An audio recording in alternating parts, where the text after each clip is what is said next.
ជំរាបសួរបងប្អូនទាំងអស់គ្នាស្វាគមន៍មកកាន់វីដេអូថ្មីរបស់ខ្ញុំមួយទៀតបងប្អូនវីដេអូនេះគឺខ្ញុំបង្ហាញពីចន្ទទីអញ្ចឹងណាហើយចន្ទទីគឺខ្ញុំទើបតែចាប់ផ្ដើមដាំនៅក្នុងឆ្នាំនេះទេបងប្អូនប៉ុន្តែខ្ញុំឃើញចន្ទទីរបស់ខ្ញុំមកដើមឬក៏ចន្ទទីដែលខ្ញុំដាំហ្នឹងណាគឺវាមានសភាពល្អអញ្ចឹងចង់បង្ហាញថាកូនចន្ទទីដែលដាក់ដល់ដីហើយមានសភាពល្អហើយឆាប់ធំលូតលាស់គឺកូនចន្ទទីប្រភេទបែបម៉េចតោះបងប្អូនតាមដានបងប្អូនឃើញចន្ទទីនេះកូនចន្ទទីនេះស្លឹករបស់វាបងប្អូនមើលស្លឹករបស់វាបាទ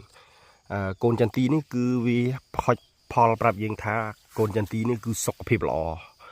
ញ្ចឹងដាំទៅឆាប់ធំលូតលាស់លឿនណាខ្ញុំអត់ទាន់បានស្រាយទេខ្ញុំដាំខ្ញុំពិសោធន៍មានស្រាយថងនិងមិនស្រាយថងហើយអានេះខ្ញុំអត់ទាន់បានស្រាយថងទេឥឡូវខ្ញុំកំពុងតែចាប់ដើមស្រាយថងចេញហើយកូនចន្ទទីនេះគឺសុខភាពវាល្អមែនតើល្អបងប្អូន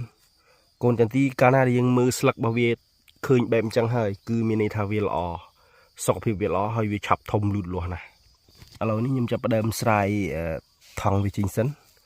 បញ្ជាក់បងប្អូនហើយចន្ទទីនេះដាំមកតិនបានមួយខែទេបងប្អូនគឺអាយុទៅតែកន្លះខែទេហើយដាំរួចគឺត្រូវភ្លៀងតែម្ដងអញ្ចឹង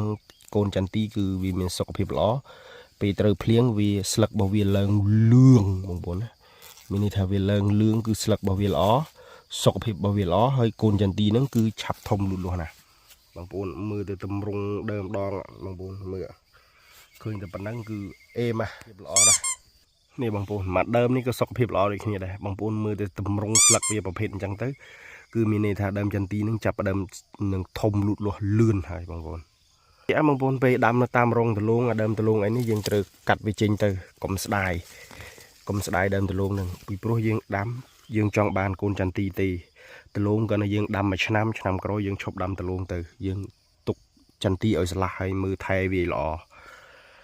បងប្អូនណាបងប្អូនមើលទៅរូបរាងដើមទៅប៉ុណ្ណឹងដឹងថាអូលូតលាស់ដឹងអេមហើយបងណាចន្ទទីនេះនេះខ្ញុំចាប់ផ្ដើមបកថងវាចេញហើយនិយាយចាំមើលខ្ញុំទៅដើររកអាដើមដែលខ្ញុំដាំបកថងចេញពីដើមបកថងពេលយើងដាក់ដាំរួចយើងដាក់បកវាតែម្ដងយើងអត់ទុកវារហូតដល់ចេះមើលដើមសុខភាពវាយ៉ាងម៉េចអញ្ចឹងណាអេម៉យរៀងណាឃើញអត់កាលណាតែដើមវាសុខភាពល្អដាក់ទៅគឺលឺសត្រួយមកនេះត្រួយវាចាប់ដើមលឺសមកហើយកូនចន្ទទីខ្ញុំនេះដាំមកតិនបានមួយខែទេណាបងប្អូនបច្ចៈណាអានេះខ្ញុំមកតិនបានបកដូចគ្នាដែរប៉ុន្តែមើលដើមដងវាអូស្អាតrồi